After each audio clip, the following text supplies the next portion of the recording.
Halo sahabatku channel Cerita Momo. Selamat datang kembali di kisah yang akan menguji emosi dan membuat hati kalian campur aduk. Bagaimana kabar kalian hari ini? Semoga selalu sehat dan bahagia, ya.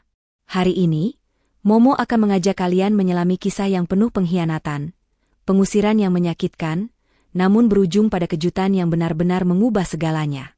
Ringkasan cerita singkat. Ini adalah kisah Nitya, yang setelah diceraikan oleh suaminya, Reno, diusir tanpa sepeser pun harta. Nitya pergi dengan hancur, namun ia membawa satu-satunya harapan terakhir, sisa tabungan receh pemberian mendiang ayahnya. Tapi, siapa sangka, saat tiba di bank, petugas justru panik dan berkata, "Bu, cepat. Lihatlah ini." Aku syok. Ternyata, apa rahasia besar di balik tabungan kecil itu? Apakah Nitya akan bangkit dan membalas pengkhianatan Reno dan keluarga besarnya? Panggilan aksi, call to action. Sebelum kita mulai, yuk buktikan dukungan kalian untuk channel Cerita Momo. Like video ini sebanyak-banyaknya. Subscribe dan nyalakan lonceng notifikasi supaya kalian tidak ketinggalan setiap babak kisah Nitya ini. Jangan lupa komen di bawah nama kalian, asal kota, dan ketik hadir. Mari kita mulai. Sahabatku, siapkan hati kalian. Udara dingin pengadilan agama seakan membekukan setiap tetes darah di tubuh Nitya. Seluruh persendiannya terasa lumpuh, hanya matanya yang masih bisa bergerak, menatap kosong pada palu kayu di tangan hakim. 3 ketukan tajam, memekakan telinga, memutuskan 9 tahun mimpi yang ia bangun dengan air mata dan pengorbanan. Resmi sudah, nama Nitya Prameswari tak lagi bersanding dengan Reno Aditama. Ia kini sebatang kara, tanpa status, tanpa suami, dan sebentar lagi, tanpa rumah. Reno, suaminya, tidak, mantan suaminya, berdiri di sampingnya dengan ketenangan yang menjijikkan. Raut wajah Reno jauh dari kata penyesalan, malah tampak seperti seseorang yang baru saja memenangkan taruhan besar. Seolah perceraian ini adalah piala yang sudah lama ia idam-idamkan. Kontras sekali dengan Nitya, yang baru saja menyaksikan seluruh dunianya runtuh berkeping-keping. 9 tahun. 9 tahun Nitya menahan lidah tajam Bu Asih, ibu mertuanya. 9 tahun ia meredam amarah atas sindiran-sindiran Gita, adik iparnya, yang selalu menganggap Nitya tidak selevel dengan keluarga kaya raya itu. Selama itu pula, ia berpegangan pada janji Reno. Sabar, sayang. Sebentar lagi aku mandiri. Kita akan pindah dan hidup bahagia.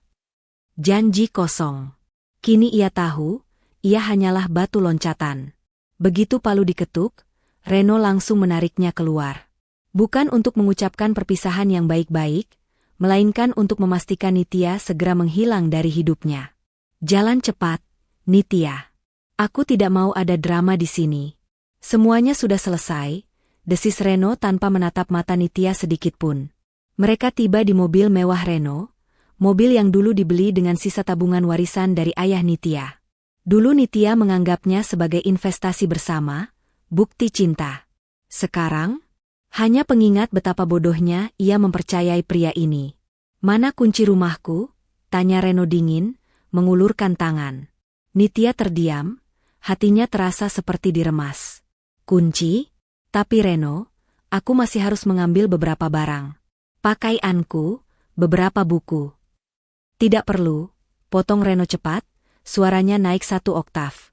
"Barang-barangmu tidak penting. Aku akan suruh asistenku membuangnya, atau mungkin memberikannya pada pembantu. Kunci itu aset rumahku, bukan lagi urusanmu. Berikan." Air mata Nitya menetes. Bukan karena ia menyesali barang-barang itu, tapi karena kedalaman kejahatan di hati Reno. Dengan tangan gemetar, Nitya merogoh tasnya, menyerahkan kunci duplikat rumah yang selama ini ia jaga baik-baik. Sejak saat itu, ia tak punya akses lagi ke tempat yang ia sebut rumah. "Terima kasih. Sekarang, turun dari mobilku," perintah Reno, tatapannya sudah beralih ke ponsel. Nitya menelan ludah. Ia keluar dari mobil itu, menepi di pinggir jalan yang ramai, merasakan tatapan penasaran orang-orang. Reno langsung tancap gas, pergi meninggalkannya sendirian di kota yang kejam ini. Nitya hanya punya satu tujuan, rumah sahabatnya, Karin. Nitya tahu, Karin adalah satu-satunya pelabuhan aman di tengah badai ini. Setelah berjalan cukup jauh hingga menemukan taksi, Nitya akhirnya tiba di apartemen sederhana Karin. Karin menyambutnya dengan pelukan hangat. Begitu Karin melihat wajah Nitya yang sembab dan hanya membawa tas ransel kecil, ia tahu, perpisahan itu berjalan sangat buruk. "Kamu baik-baik saja, nak?" tanya Karin lembut, menggunakan panggilan yang selalu ia pakai saat Nitya sedang sangat rapuh. Nitya menggeleng, tangisnya pecah di bahu Karin. "Mereka jahat, Rin. Sangat jahat. Mereka mengusirku seperti pengemis. Reno bilang aku tidak berhak atas harta Gonogini sepeser pun. Padahal, uang muka mobilnya dulu dari warisan ayahku. Bahkan dia bilang, semua barangku akan dibuang." Karin mengelus punggung Nitya. "Sudah, tenang. Kamu aman di sini. Aku akan selalu ada untukmu." Setelah tangis Nitya reda, ia menceritakan semua detailnya. Tentang Bu Asih yang bersorak gembira di pengadilan, tentang Gita yang mengirim pesan singkat, "Selamat tinggal, wanita miskin," dan yang paling menyakitkan, tentang tatapan dingin Reno saat mengusirnya. "Mereka memang sudah merencanakan ini sejak lama, Nitya," ujar Karin. "Mereka memanfaatkan kebaikanmu, mengambil semua yang mereka bisa, lalu membuangmu begitu saja saat kamu sudah tidak berguna. Maafkan aku sudah sering mengingatkanmu." Nitya mengangguk pasrah. Ia tahu Karin benar. Namun, ia terlalu mencintai Reno, terlalu berharap Reno akan berubah, sampai ia mengabaikan semua bendera merah yang berkibar di depannya. Aku tidak punya apa-apa lagi, Rin," bisik Nitya, air matanya kembali menggenang. "Rekeningku kosong. Reno sudah memblokir semua kartu dan akunku. Bahkan gaji terakhirku pun sudah ia tarik dengan alasan untuk membayar utang bersama. Aku benar-benar tidak punya apa-apa." Karin memegang tangan Nitya erat. "Kamu punya aku, Nitya, dan kamu punya dirimu sendiri. Jangan menyerah. Kita akan mulai dari awal. Aku akan membantumu mencari pekerjaan, kita bagi dua biaya hidup. Kita pasti bisa." "Aku tahu, Rin.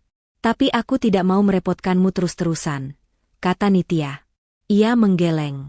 "Ayahku dulu pernah bilang, selama kamu punya ini, kamu tidak akan pernah meminta-minta kepada siapapun, nak. Beliau memberiku sebuah buku tabungan kecil saat aku masih remaja. Aku tidak pernah menggunakannya, hanya mengisinya sedikit dari uang jajan dan hadiah ulang tahun. Aku harus mencairkannya. Mungkin hanya beberapa ratus ribu, tapi itu bisa membantuku untuk sementara." Karin terkejut. "Kamu masih menyimpan buku tabungan itu? Bukannya kamu bilang itu tabungan anak kecil, isinya tidak seberapa?" "Iya, isinya memang sedikit. Tapi itu pemberian terakhir ayah, dan aku sangat menghargainya," jawab Nitya, bangkit dan membuka ranselnya. Ia merogoh ke dasar tas dan mengeluarkan sebuah buku tabungan berwarna hijau pudar yang sudah sangat usang. "Ini dia. Aku harus mengambil uang ini besok pagi. Ini satu-satunya yang tersisa dari masa kecilku yang bahagia," kata Nitya sambil memeluk buku tabungan itu erat.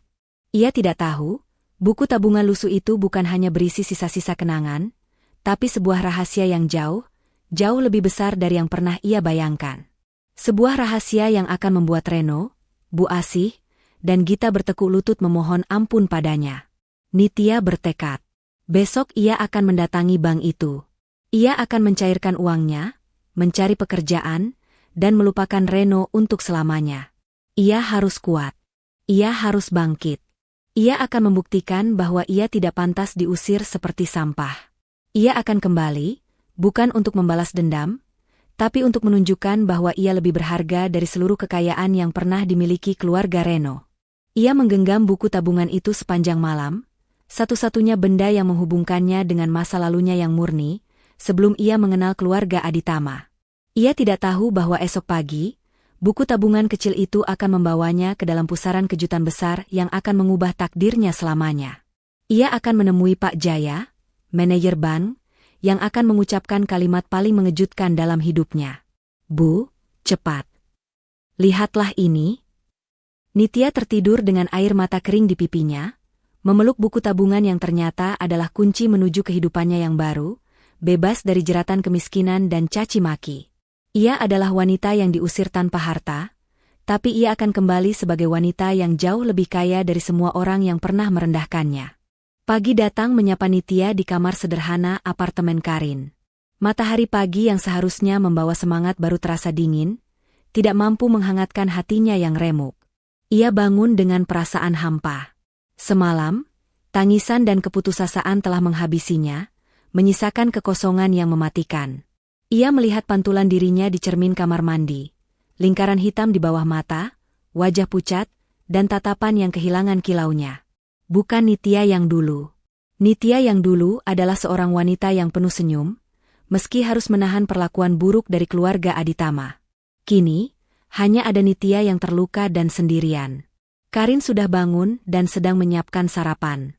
Aroma nasi goreng yang menggugah selera seharusnya bisa membangkitkan selera makan, tetapi Nitya hanya bisa memaksakan 1-2 suap. Kamu harus makan, nak. Setelah ini kita ke bank. Aku akan menemanimu, ujar Karin lembut, memanggil Nitya dengan sebutan kesayangan mereka. Aku tidak enak merepotkanmu terus, Karin, jawab Nitya, suaranya serak. Tidak ada kata repot di antara kita. Aku adalah keluarga satu-satunya yang kamu punya sekarang. Kita hadapi ini bersama, tegas Karin. Ia tahu, yang dibutuhkan Nitya bukan hanya dukungan finansial, tetapi dukungan emosional untuk bangkit dari kehancuran.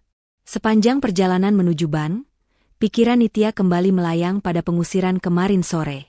Kata-kata Reno, Bu Asih, dan Gita terus berputar-putar di kepalanya seperti kaset rusak. Kamu bukan siapa-siapa kami lagi. Silakan pergi, jangan pernah kembali. Wanita miskin, kata-kata itu adalah racun yang merusak harga dirinya. Nitya benci dicap miskin. Ia memang tidak sekaya Reno, tapi ia selalu berprinsip hidup jujur dan mandiri. Ia teringat kembali pada almarhum ayahnya. Ayah Nitya adalah seorang pekerja keras yang sederhana. Beliau selalu mengajarkan Nitya untuk mandiri dan memiliki pegangan hidup sendiri. Ayahnya tidak punya banyak harta, tapi beliau punya cinta dan kebijaksanaan yang tak ternilai. Ayahnya meninggal saat Nitya masih kuliah, meninggalkan buku tabungan itu sebagai satu-satunya warisan. Nitya memegang buku tabungan usang itu di pangkuannya. Buku itu sudah bertahun-tahun tidak tersentuh. Setelah menikah dengan Reno, Reno selalu menyarankan, atau lebih tepatnya, menuntut Nitya untuk menggabungkan semua aset dan tabungannya ke rekening atas nama bersama. Nitya menuruti, kecuali buku tabungan ini. Bukan karena nominalnya yang besar, karena memang isinya hanya sisa uang jajan, hadiah kecil, dan sedikit THR saat ia remaja, tetapi karena nilai sentimentalnya. Buku tabungan ini adalah ikatan terakhirnya dengan ayahnya. Apapun yang terjadi di masa depan, nak, pastikan kamu punya rahasia kecil untuk dirimu sendiri. Sesuatu yang tidak seorang pun tahu, agar kamu tidak pernah bisa diinjak-injak. Pesan terakhir ayah Nitya di tempat tidur rumah sakit, beberapa hari sebelum beliau meninggal. Saat itu, Nitya tidak mengerti maksud ayahnya. Ia berpikir, Reno adalah pria yang baik. Ia tidak akan pernah menyakitinya. Ternyata, ia salah. Hari ini, pesan ayahnya terasa begitu nyata, begitu menusuk ke dalam jiwanya. Harapan terakhirnya kini ada di buku tabungan usang yang ia peluk. Nominalnya mungkin hanya cukup untuk membayar kontrakan beberapa bulan ke depan, tapi setidaknya itu bisa memberinya waktu untuk mencari pekerjaan dan menenangkan diri. Mereka tiba di depan Bank Kencana, sebuah bank swasta yang cukup tua dan tidak terlalu besar, jauh dari bank-bank mewah yang biasa dikunjungi Reno. Bank ini adalah bank tempat ayah Nitya menyimpan tabungannya sejak lama. Nitya dan Karin masuk. Suasana bank terasa sepi dan formal. Mereka langsung menuju meja customer service. Selamat pagi, ada yang bisa saya bantu, Bu? Sapa seorang petugas muda dengan ramah. Nitya memaksakan senyum tipis. Ia menyerahkan buku tabungan lusuh itu. Selamat pagi, Mbak.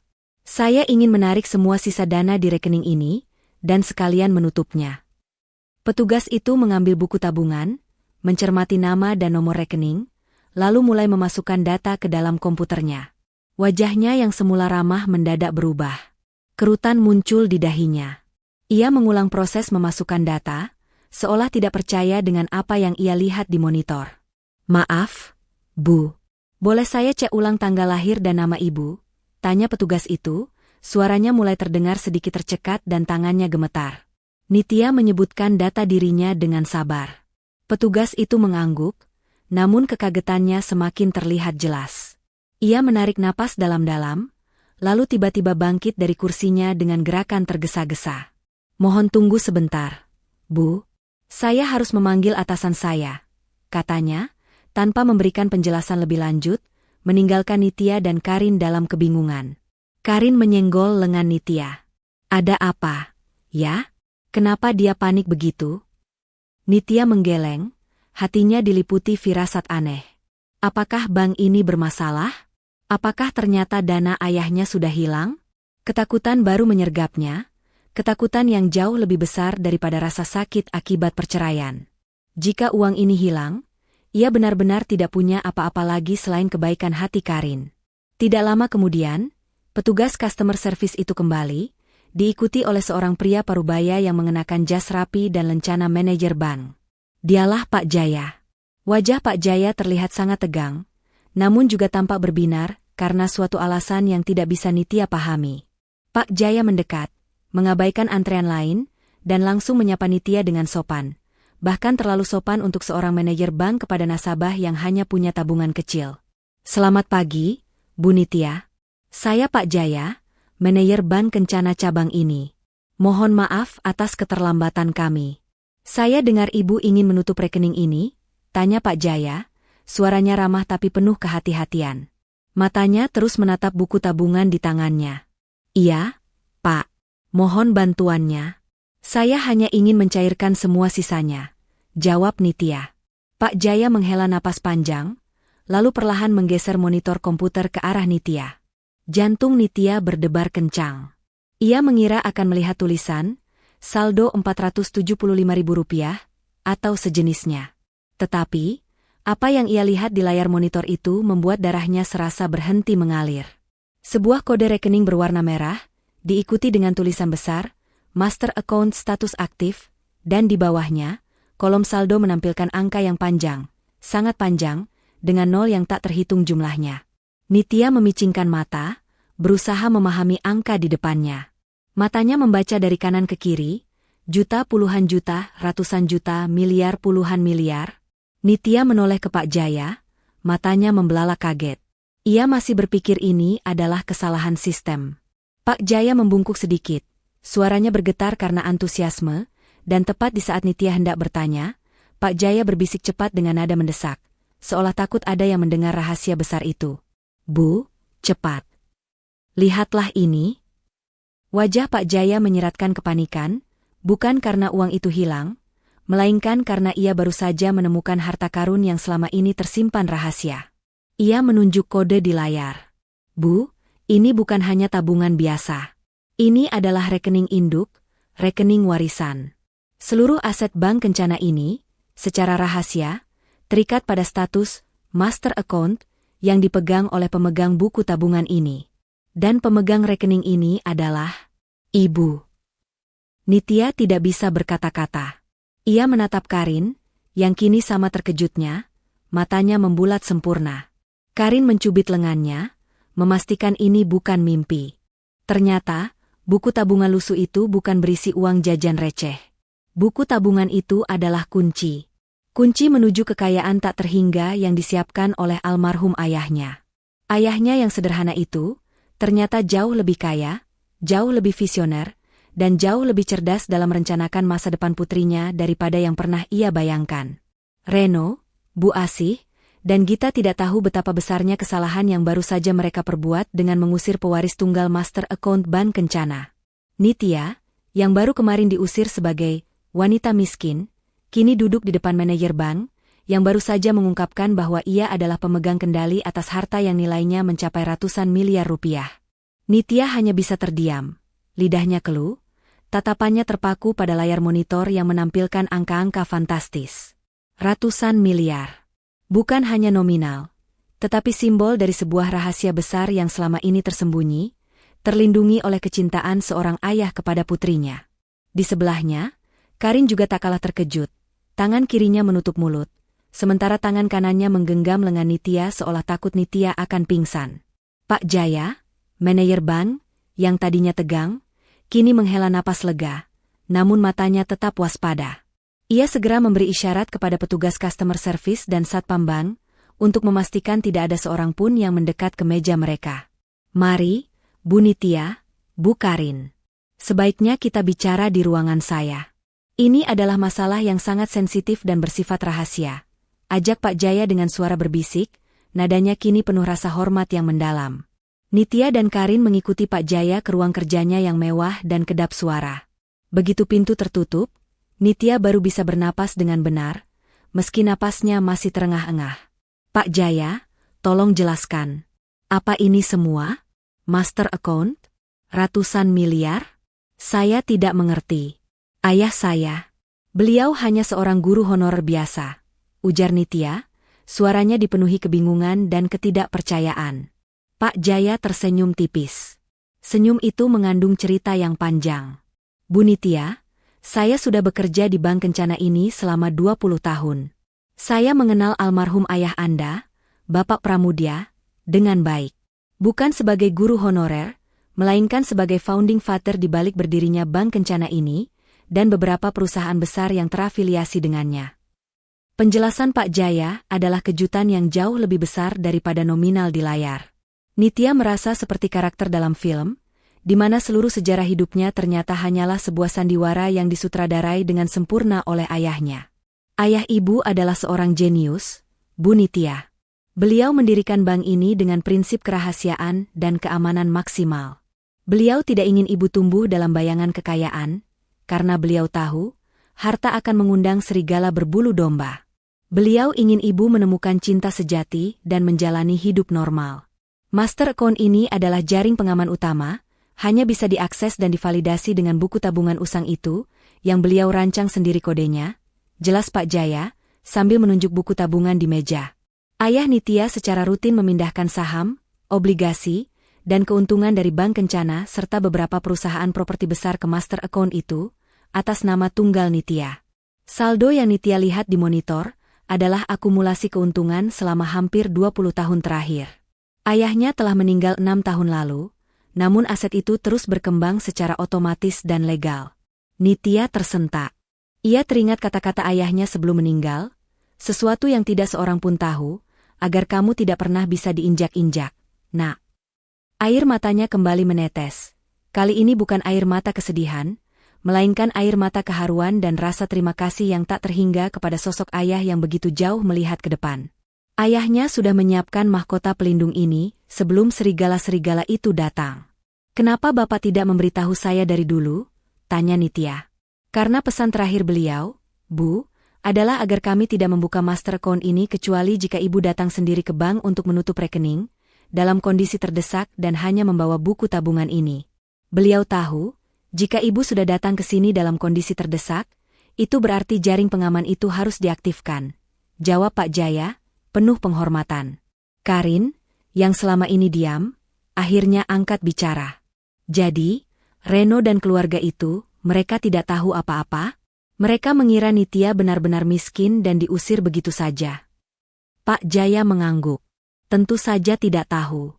Bahkan manajemen bank tingkat atas pun tidak tahu persis siapa pemilik master account ini. Hanya saya dan beberapa orang kepercayaan almarhum yang tahu, dan kami terikat perjanjian kerahasiaan. Dan kini, Ibu Nitya, Anda adalah pemilik tunggal dari aset yang sangat besar ini, yang membuat Anda menjadi pemilik suara mayoritas di bank ini. Nitya memejamkan mata. Rasa sakit hati yang ia rasakan kemarin mendadak terasa sedikit terobati. Ia telah dihina, diusir, dan dirampas harga dirinya. Namun ia baru saja menemukan bahwa ia adalah ratu di istana tersembunyi yang jauh lebih besar dari rumah mewah Reno. Baik, Pak Jaya. Rencananya tidak boleh bocor. Tidak ada yang boleh tahu tentang kekayaan ini, terutama Reno, Bu Asih, dan Gita. Putus Nitya, suaranya kini tegas, penuh kekuatan yang baru ia temukan. Sifat rapuh Nitya seolah menguap, digantikan oleh kepemimpinan yang ia warisi dari ayahnya. Pak Jaya mengangguk. Tentu, Bu, apapun perintah Anda. Nitya menghabiskan sisa hari itu di kantor Pak Jaya. Ia mempelajari struktur asetnya, memahami saham dan perusahaan apa saja yang kini secara tidak langsung berada di bawah kendalinya. Dengan bantuan Pak Jaya, ia mulai menyusun rencana. Rencana yang tidak melibatkan air mata atau perdebatan, tetapi permainan papan catur finansial yang senyap dan mematikan. Ia memutuskan untuk tidak langsung mengklaim kekayaan itu secara terbuka. Ia akan menggunakan uang itu untuk membalikan keadaan keluarga Aditama secara perlahan, dari bayang-bayang. Ia akan membiarkan Reno dan keluarganya terus percaya bahwa Nitya hanyalah wanita miskin yang bisa mereka lupakan. Nitya dan Karin kembali ke apartemen Karin larut malam. Mereka berdua terdiam di taksi, sibuk mencerna informasi yang mereka dapatkan. Aku tidak bisa percaya, Nak, ayahmu. Beliau luar biasa, bisik Karin. Iya, Rin. Ayahku memberiku mahkota, bukan sekadar perhiasan, tapi mahkota perlindungan, jawab Nitya, sambil menatap keluar jendela. Namun, di tengah rasa syukur itu, muncul keraguan. Bagaimana jika kekayaan ini justru menjadikannya sama seperti Reno? Matanya harus tetap fokus. Ia tidak melakukan ini untuk membalas dendam murahan, melainkan untuk menegakkan keadilan atas penghinaan yang ia terima, dan yang terpenting, untuk menghormati wasiat ayahnya. Sementara itu, di rumah mewah keluarga Aditama, suasana jauh berbeda. Bu Asi dan Gita sedang berpesta kecil merayakan kebebasan Reno dari Nitya. Mereka memesan makanan mewah dan membuka sebotol anggur mahal. Akhirnya, Reno, Nak, kamu bebas. Bebas dari wanita miskin dan pembawa sial itu, seru Bu Asih, memeluk putranya dengan bangga. Reno tersenyum, namun ada sedikit kegelisahan di matanya. Iya, Bu. Aku hanya lega dia pergi tanpa menuntut apa-apa. Kalau dia sampai tahu surat perjanjian pisah harta itu cacat hukum, bisa repot kita. Gita terkekeh. Dia terlalu bodoh untuk tahu. Kak. Wanita seperti dia mana mengerti hukum. Dia pasti sekarang sedang menangis di rumah temannya, bingung mau makan apa besok. Lupakan dia, perintah Bu Asih. Sekarang, fokus pada perusahaanmu, Reno. Kita harus segera mencari investor besar untuk proyek ayahmu yang macet itu. Itu jauh lebih penting daripada memikirkan Nitya si wanita kampung itu. Reno mengangguk. Ya? Perusahaan konstruksi warisan ayahnya sedang goyah. Mereka butuh suntikan dana miliaran rupiah dari investor luar. Reno harus fokus mencari jalan keluar. Ia tidak tahu bahwa investor yang sedang ia cari-cari itu kini sedang duduk di sebuah apartemen sederhana, mengendalikan aset yang jauh lebih besar dari yang ia butuhkan. Malam itu, saat Bu Asih, Reno, dan Gita tertawa bahagia di atas penderitaan Nitya, Nitya sedang melakukan panggilan telepon rahasia dengan Pak Jaya. Pak Jaya, saya ingin master account itu dihubungkan ke sebuah perusahaan holding anonim. Kita harus bergerak cepat. Saya ingin perusahaan itu mulai menginvestigasi dan, jika perlu, mengakuisisi beberapa aset krusial yang berhubungan dengan perusahaan Aditama Group, tanpa menimbulkan kecurigaan. Mulai besok, perintah Nitya, suaranya dingin, seolah ia adalah CEO berpengalaman yang sudah lama memimpin perusahaan. Baik, Bu Nitya. Akan saya siapkan. Selamat malam, Ratu, balas Pak Jaya. Nitya menutup telepon, matanya berkilat di kegelapan kamar. Mereka mengira ia sudah mati. Mereka salah. Malam ini, Nitya, si wanita yang diusir tanpa harta, telah lahir kembali sebagai sosok yang jauh lebih kuat, didukung oleh wasiat ayahnya yang tak ternilai. Ia kini memegang kendali atas nasibnya sendiri, dan secara tidak langsung, nasib mantan suaminya dan keluarganya. Permainan baru saja dimulai. Pagi itu, bagi Nitya, terasa seperti permulaan dari kehidupan yang benar-benar baru. Bukan hanya karena ia telah bebas dari ikatan pernikahan yang menyiksa, tetapi karena ia telah menemukan kembali dirinya. Dan yang lebih penting, warisan luar biasa dari almarhum ayahnya. Ia terbangun di apartemen Karin dengan perasaan aneh, ketenangan yang bercampur dengan adrenalin. Tangan yang dulunya terbiasa memegang pekerjaan rumah tangga dan menahan tangis, kini memegang kendali atas aset bernilai miliaran. Setelah mandi dan berganti pakaian sederhana, Nitya duduk di meja makan bersama Karin. Di hadapan mereka, bukan lagi makanan seadanya, tetapi beberapa dokumen penting yang dikirimkan kurir khusus dari Pak Jaya pagi-pagi sekali. Dokumen-dokumen itu berisi timeline awal pergerakan dana, detail perusahaan holding anonim yang baru didirikan, dan rencana akuisisi awal yang harus ia setujui. Aku masih tidak percaya, Nitya, bisik Karin, sambil menyeruput teh. Kemarin kamu menangis karena tidak punya uang untuk makan besok. Hari ini kamu memutuskan nasib sebuah bank. Nitya tersenyum, senyum tulus yang sudah lama hilang. Ini bukan tentang kekayaan, Rin. Ini tentang keadilan. Ayahku memberiku kekuatan untuk berdiri sendiri, dan aku harus menggunakan kekuatan ini dengan bijak. Reno dan keluarganya harus tahu bahwa merendahkan orang lain hanya karena uang adalah kesalahan terbesar dalam hidup mereka.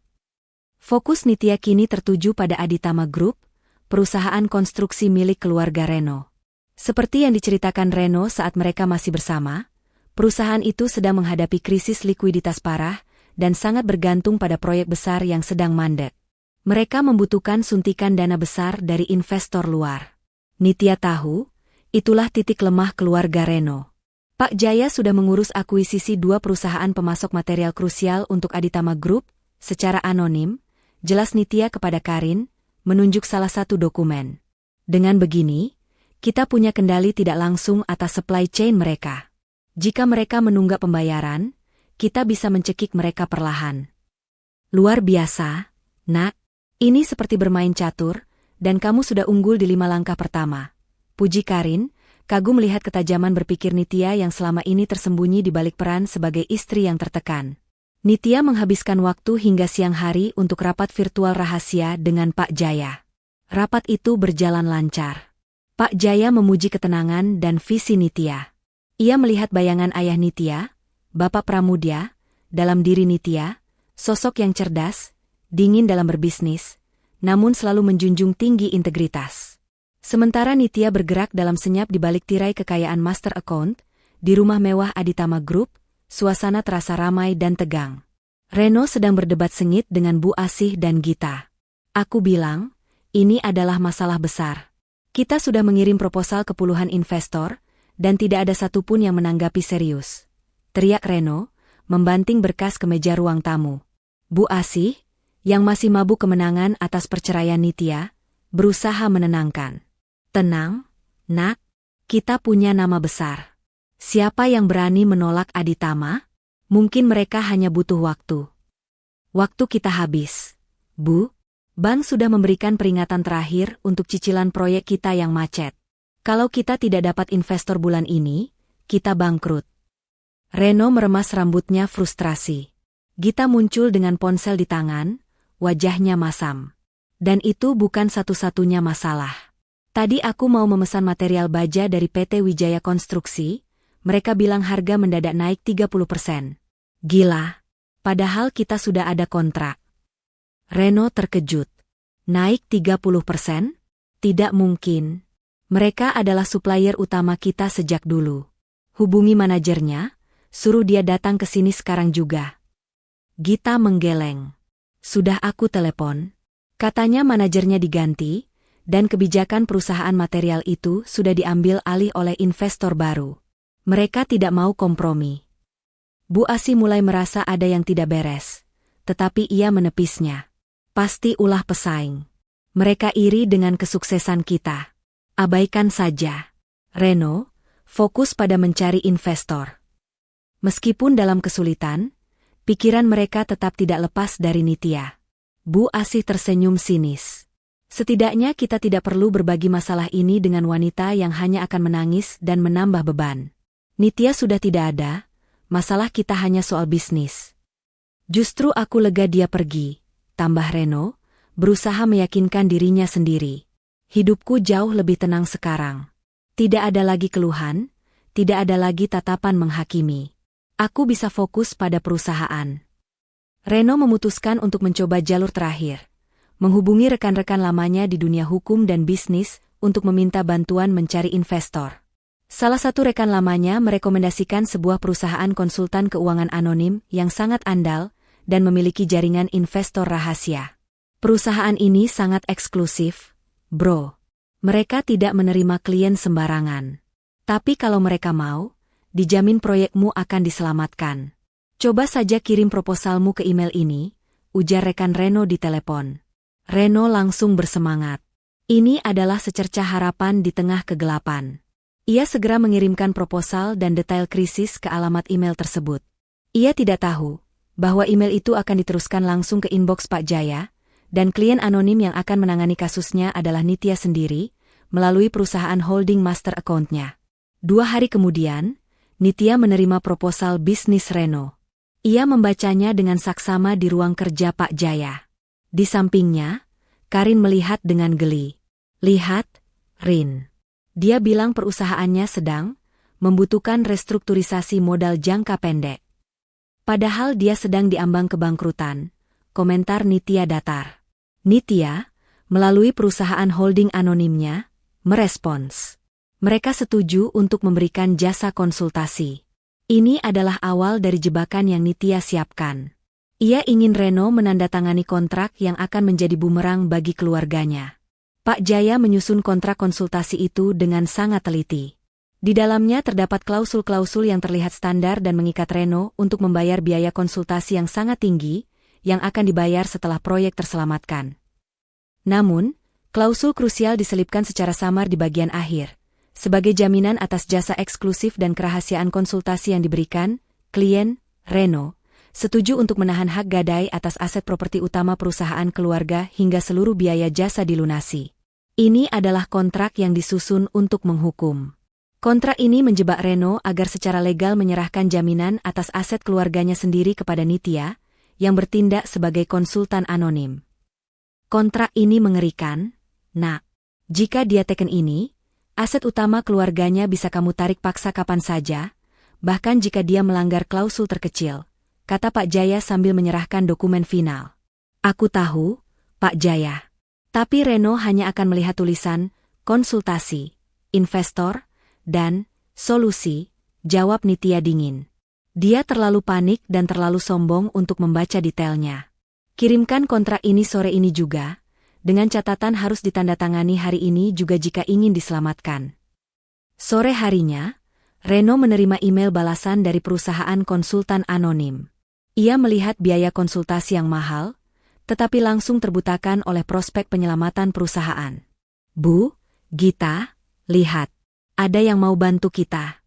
Perusahaan konsultan anonim yang sangat top. Mereka kirim kontrak. Katanya mereka bisa menyelamatkan kita."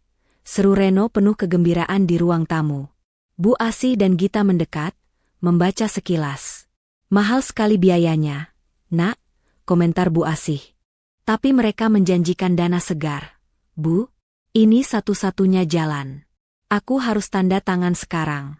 Mereka bilang harus hari ini juga." Reno dengan tergesa-gesa mencetak kontrak tersebut. Ia melewati halaman demi halaman, hanya fokus pada janji penyelamatan finansial. Matanya luput dari klausul gadai aset yang tersembunyi. Dengan tangan bersemangat, ia membubuhkan tanda tangannya di atas materai. Tanda tangan itu, yang ia yakini sebagai kunci penyelamat, justru adalah kontrak hukuman yang akan menghancurkan seluruh harta Aditama Group, diserahkan langsung kepada wanita yang ia usir tanpa sepeser pun.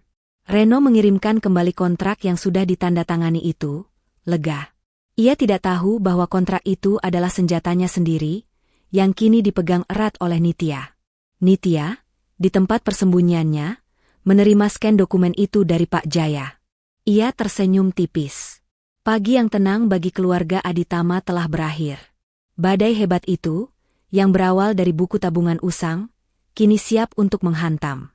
Keesokan harinya, suasana di rumah mewah keluarga Aditama terasa sedikit lebih ringan.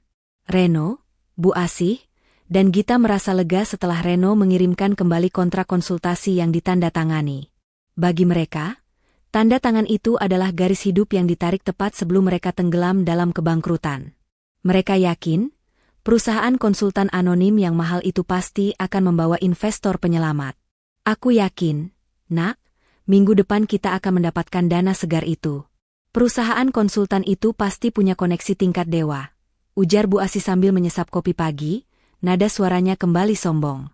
Reno mengangguk, namun kecemasan masih menggantung. "Aku harap begitu, Bu.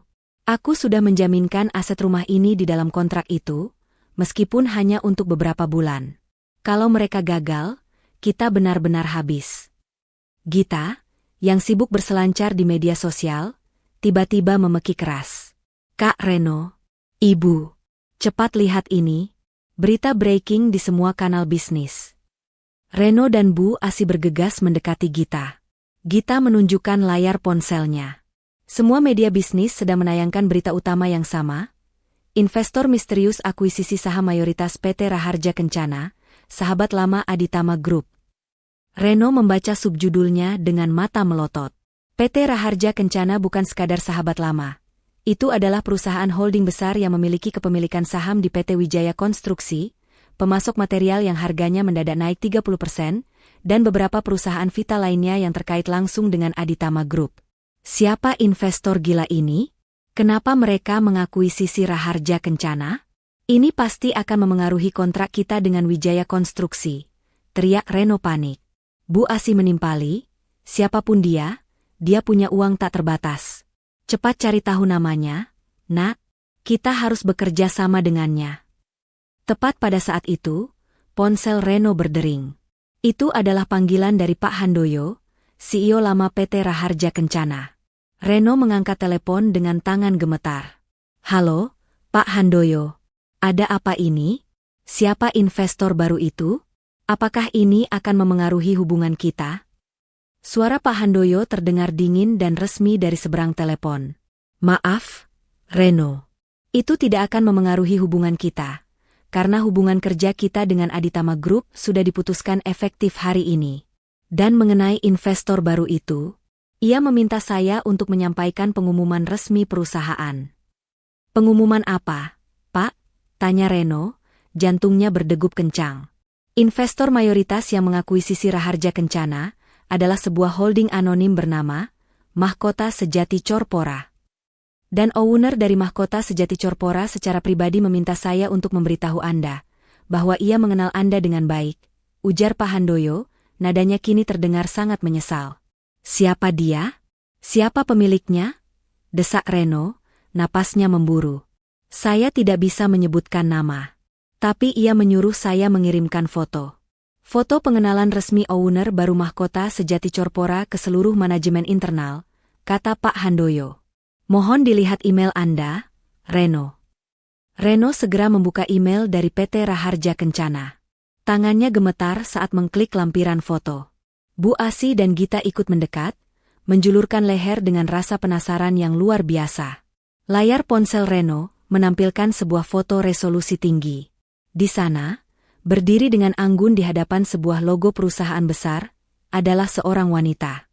Pakaiannya sederhana namun elegan, tatapannya tajam dan penuh percaya diri. Senyum tipisnya seolah menyimpan ribuan rahasia. Nitya, Reno, Bu Asih, dan Gita terdiam kaku, membatu di tempat masing-masing. Udara di ruang tamu seolah menipis, digantikan oleh kejutaan yang mematikan. Wajah mereka pucat pasi, seolah baru saja melihat hantu yang mereka usir. Nitya, gumam Reno, tidak percaya pada penglihatannya sendiri. Tidak mungkin. Itu hanya mirip, kan? Gita dengan cepat mengambil ponsel Reno dan memperbesar gambar itu. Tidak, Kak. Ini dia. Ini memang Nitya. Tapi bagaimana? Dia kan tidak punya apa-apa. Dia bahkan tidak punya uang untuk bayar taksi kemarin. Bu Asih mundur selangkah, menabrak meja, matanya dipenuhi ketakutan yang luar biasa. Mustahil. Wanita miskin itu? Pemilik perusahaan sebesar ini? Tidak mungkin. Itu pasti tipuan. Foto lama. Reno langsung menghubungi Pak Handoyo lagi. Pak Handoyo, katakan ini tipuan. Wanita di foto itu adalah mantan istri saya. Dia miskin. Dia tidak punya apa-apa. Maaf, Reno. Saya tidak bisa berkomentar lebih jauh. Saya hanya menjalankan perintah dari owner baru, Bu Nitya. Dan sesuai permintaan beliau, semua kerjasama dengan Aditama Group dihentikan efektif hari ini. Kontrak kami pun sudah terikat dengan Mahkota Sejati Corpora. Jawab Pak Handoyo, lalu ia menutup telepon, meninggalkan Reno dalam kehancuran. Sementara kekacauan terjadi di rumah Aditama, Nitya sedang duduk tenang di kantornya, di lantai teratas Bank Kencana, yang kini secara efektif ia kendalikan melalui Pak Jaya. Ia ditemani Karin, yang tidak bisa berhenti tertawa geli. Lihat wajah mereka saat melihat foto itu, pasti lucu sekali. Seru Karin sambil membayangkan adegan di rumah Reno. Nitya memandang pemandangan kota dari jendela besar itu, matanya berkilat dingin. Mereka harus tahu bahwa wanita miskin yang mereka hina itu tidak hanya bertahan, tapi sekarang ia yang memegang nasib mereka. Ini bukan soal membalas dendam, Rin. Ini soal menunjukkan konsekuensi dari kesombongan. Pak Jaya masuk, membawa setumpuk dokumen. Bu Nitya, pergerakan sudah sempurna. Semua media sudah mengangkat berita itu. Reno sudah pasti panik. Sekarang, saatnya melangkah ke tahap selanjutnya. Memicu klausul gagal bayar dalam kontrak konsultasi yang ia tanda tangani. Nitya mengangguk. Segera kirimkan surat pemberitahuan. Kita perlu menciptakan alasan yang sangat valid dan legal. Reno menandatangani kontrak yang menjebak dia harus menjaga integritas perusahaan. Sekarang, karena perusahaan pemasok utama mereka, yang di bawah kendali Nitya, memutus kontrak, itu secara teknis melanggar klausul gangguan bisnis. Biarkan pengacara kita yang mengurus sisanya. Baik, Bu. Surat pemberitahuan penarikan jaminan akan saya kirim hari ini. Besok pagi, pengacara dari Mahkota Sejati Corpora akan datang ke rumah mereka, kata Pak Jaya. Bagus. Beri mereka malam ini untuk merayakan ketakutan mereka. Jawab Nitya, suaranya tenang, namun mengandung otoritas yang luar biasa. Malam itu, di rumah Aditama, tidak ada lagi tawa atau perayaan. Hanya ada ketakutan yang mencekik. Reno duduk termenung, Bu Asih mondar-mandir panik, dan Gita terus menangis. Bagaimana mungkin? Dari mana dia mendapatkan uang sebanyak itu? Itu tidak mungkin. Dia pasti punya simpanan rahasia, teriak Bu Asih. Aku sudah cek semua rekening. Bu, tidak ada. Tabungannya memang hanya tinggal beberapa ratus ribu. Dia pasti mencuri, tuduh Reno, berusaha mencari kambing hitam. Gita menyela, tapi mencuri dari mana? Kak, perusahaan itu besar sekali. Aku baru ingat, PT Raharja Kencana itu adalah pemegang saham di Bank Kencana tempat kita dulu sering pinjam. Reno terdiam. Bank Kencana. Bank yang tidak terlalu besar dan lama itu. Ia ingat Nitya pernah menyebut nama bank itu sekali. Tapi, itu tidak mungkin. Tiba-tiba, bel pintu berbunyi keras. Reno membuka pintu, berharap itu hanya tetangga. Namun, yang berdiri di sana adalah seorang kurir yang mengenakan seragam resmi perusahaan konsultan anonim. Saya ada surat pemberitahuan penting untuk Bapak Reno Aditama, ujar kurir itu dengan wajah tanpa ekspresi. Reno menerima amplop tebal itu dengan tangan gemetar. Ia membukanya, dan matanya langsung membaca judul surat itu, Surat Pemberitahuan Gagal Pemenuhan Klausul Jaminan Kontrak dan Penarikan Aset Primer. Reno membaca isinya dengan cepat, kata-kata wan prestasi, pelanggaran klausul integritas bisnis, dan penarikan aset jaminan seolah menari-nari dan membakar matanya. Tidak.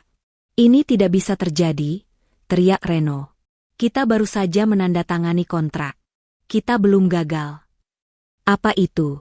Nak, apa yang terjadi? Bu Asih mendesak. Perusahaan konsultan itu, mereka mengaktifkan klausul jaminan. Mereka bilang karena perusahaan kita mengalami gangguan bisnis, pemutusan kontrak dengan supplier yang dikendalikan Nitya, kita dianggap wan prestasi. Mereka akan menyita aset jaminan yang kita berikan di kontrak. Jelas Reno, suaranya putus asa.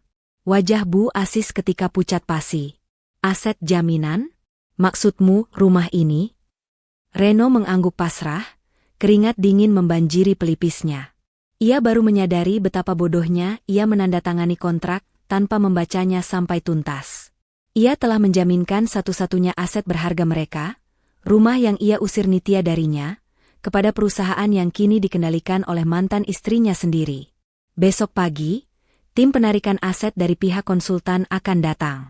Mohon persiapkan diri, kata kurir itu datar sebelum berbalik pergi. 3 orang di rumah mewah itu kini hanya bisa saling pandang. Pagi yang tenang telah berakhir. Badai hebat yang dibawa oleh buku tabungan usang kini benar-benar tiba di ambang pintu mereka. Wanita yang mereka sebut miskin itu, sebentar lagi akan menjadi pemilik sah atas rumah yang mereka tinggali. Malam itu, di rumah keluarga Aditama terasa sangat panjang dan dingin. Lampu-lampu mewah di rumah itu seolah gagal menghilangkan bayangan kepanikan yang menyelimuti Reno, Bu Asih, dan Gita. Amplop tebal berisi surat pemberitahuan penarikan aset tergeletak di meja, bukti nyata dari kehancuran yang akan datang. Reno mondar-mandir tanpa henti, Bu Asih menangis terseduh-seduh sambil memeluk Gita yang terlihat pucat dan syok. Bagaimana ini, Nak? Bagaimana bisa wanita itu, Nitya, mendapatkan kekuasaan sebesar itu? Ini pasti ulah setan. Dia pasti curang. Raung Bu Asih, menyalahkan takdir daripada kesombongan mereka sendiri. Reno berhenti berjalan, wajahnya kusut. Aku tidak tahu, Bu. Dia tidak punya apa-apa. Semua rekeningnya sudah kublokir. Tabungannya, tabungan receh itu, tidak mungkin bisa membeli perusahaan holding besar.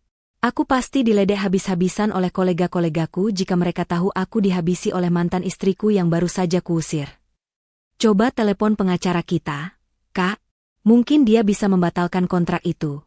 Pinta Gita, suaranya parau karena menangis. Reno segera menghubungi pengacara langganan keluarga Aditama. Namun, jawaban yang ia terima justru menambah keputusasaan. Maaf, Reno. Kontrak yang kamu tanda tangani itu sangat rapi. Ada klausul ganda yang mengikatmu. Pertama, kamu setuju menjadikan properti sebagai jaminan atas jasa konsultasi. Kedua, klien konsultan itu, Mahkota Sejati Corpora, berhasil memutus jalur supplier bisnismu, yang secara otomatis melanggar klausul, gangguan integritas bisnis, yang kamu tanda tangani. Secara hukum, mereka berhak menarik aset jaminan itu sampai biaya konsultasi dilunasi, dan biayanya sangat besar, jelas sang pengacara. Tapi itu curang. Perusahaan supplier itu baru diakuisisi oleh mereka. Itu namanya menjebak, teriak Reno frustrasi. Bisa saja, tapi sulit dibuktikan di pengadilan. Mereka bergerak anonim dan sangat profesional, Reno. Siapapun di balik Mahkota Sejati Corpora ini, dia bukan pemain ecek-ecek. Dia adalah hiu besar. Tutup pengacara itu membuat Reno semakin terpuruk. Reno melempar ponselnya ke sofa. Semua jalan keluar tertutup. Ia telah menjual lehernya sendiri kepada Algojo yang ia usir beberapa hari yang lalu. Rasa penyesalan kini bercampur dengan ketakutan yang dingin. Sementara itu, di apartemen Karin, Nitya dan Karin sedang menikmati sarapan ringan. Di samping Nitya, tergeletak dokumen-dokumen legal yang siap digunakan. Aku merasa aneh, Rin. Aku tidak merasa puas. Aku hanya merasa adil, kata Nitya, sambil menatap Karin. Wajar, Nak. Balas dendam sejati bukanlah tentang kepuasan sesaat, tapi tentang menegakkan kebenaran. Kamu tidak merebut harta mereka. Kamu hanya mengambil kembali hakmu, menggunakan kebijaksanaan ayahmu, jawab Karin bijak, mendukung Nitya sepenuhnya. Aku hanya ingin mereka tahu bahwa mereka salah menilai orang. Bahwa uang bukanlah segalanya, tambah Nitya. Tepat pukul 9 pagi, Pak Jaya menghubungi Nitya. Bu Nitya, tim penarikan aset sudah siap bergerak. Saya juga sudah mengutus tim media untuk meliput penggusuran ini, tentu saja dengan narasi bahwa ini adalah kasus wan prestasi bisnis besar dari Aditama Group, tanpa menyebut keterlibatan Anda langsung. Pastikan semuanya berjalan sesuai prosedur hukum, Pak Jaya. Jangan sampai ada celah, pesan Nitya tegas. Tepat pukul 10 pagi, ketenangan di perumahan elit tempat tinggal keluarga Aditama terpecah. 2 mobil hitam besar, diikuti oleh truk pengangkut dan mobil polisi patroli, untuk mengamankan proses eksekusi, memasuki gerbang kompleks. Di belakang mereka, sebuah mobil van berlogo media lokal ikut masuk. Reno yang sudah menunggu dengan gelisah di ruang tamu, melihat keramaian itu dari jendela. Wajahnya langsung pucat pasi. Ia segera memanggil Bu Asih dan Gita. Mereka datang. Mereka benar-benar datang. Bisik Reno, suaranya nyaris hilang. Bu Asih dan Gita berlari ke jendela. Mereka melihat puluhan orang berbaju seragam hitam, diikuti oleh petugas berwenang, berjalan masuk ke pekarangan mereka. Pintu rumah diketuk keras. Reno membuka pintu, berdiri di hadapannya adalah seorang pengacara berjas rapi dari Mahkota Sejati Corpora, didampingi 2 petugas keamanan besar dan seorang perwakilan bank. Kami dari Mahkota Sejati Corpora, mewakili klien kami. Kami datang untuk melakukan penarikan aset jaminan atas Wan prestasi kontrak konsultasi. Tolong segera kosongkan rumah ini, ujar pengacara itu dengan nada resmi, menunjukkan surat-surat perintah pengadilan yang sah. Tunggu. Ini tidak bisa. Kalian curang. Ini rumah kami, teriak Bu Asih histeris, berusaha menghalangi. Rumah ini adalah aset jaminan yang secara sah sudah digadaikan oleh putra Anda sendiri, Bapak Reno Aditama, melalui kontrak yang sudah ditandatangani. Semua prosedur legal telah dipenuhi, balas pengacara itu, tanpa emosi. Jika Anda menolak kooperatif, kami akan meminta bantuan polisi untuk pengosongan paksa. Petugas polisi yang berdiri di belakang segera maju selangkah, membuat Bu Asih dan Gita ketakutan. Tidak. Tidak bisa. Ini rumahku. Aku yang membangunnya, teriak Bu Asih, air matanya bercucuran. Ia beralih ke Reno. Nak, cepat katakan ini bohong. Katakan pada mereka. Reno menunduk, tidak mampu menatap mata ibunya. Aku yang tanda tangan, Bu. Aku tidak membaca detail klausulnya. Mendengar pengakuan Reno, Bu Asih langsung ambruk di lantai. Semua kesombongan dan keangkuhan yang ia miliki selama ini hancur seketika. Pengacara itu memberikan waktu 10 menit untuk mengambil barang-barang pribadi. Kekacauan pun terjadi. Bu Asih dan Gita berlarian ke kamar, mengambil perhiasan dan pakaian mahal. Namun, barang-barang itu terasa hampa. Harta yang sesungguhnya, rumah ini, kini direnggut dari tangan mereka. Beberapa tetangga mulai berdatangan, terkejut melihat keramaian dan mobil media. Mereka berbisik-bisik, tidak percaya keluarga Aditama, yang selalu pamer kekayaan, kini mengalami penyitaan. Kalian tidak tahu siapa di balik ini semua, kan? Ini Nitya, wanita yang kalian usir itu, teriak Bu Asih histeris kepada tetangga yang menonton, mencoba membeberkan fakta, berharap mendapatkan simpati atau bantuan. Pengacara mahkota sejati Corpora tersenyum tipis, menyangkal dengan profesional.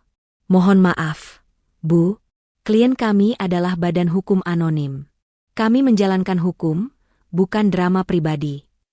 Reno keluar dari rumah dengan wajah tertunduk malu. Ia hanya membawa koper kecil.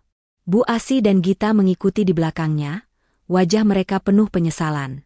Mereka dipaksa berdiri di halaman, menyaksikan tim penarik aset mulai mengganti kunci pintu. Dalam hatinya, Reno memikirkan Nitya. Bagaimana mungkin? Dari mana Nitya mendapatkan kekuasaan untuk menggerakkan perusahaan sebesar ini? Ia meremehkan Nitya sebagai wanita bodoh yang hanya tahu mengurus rumah.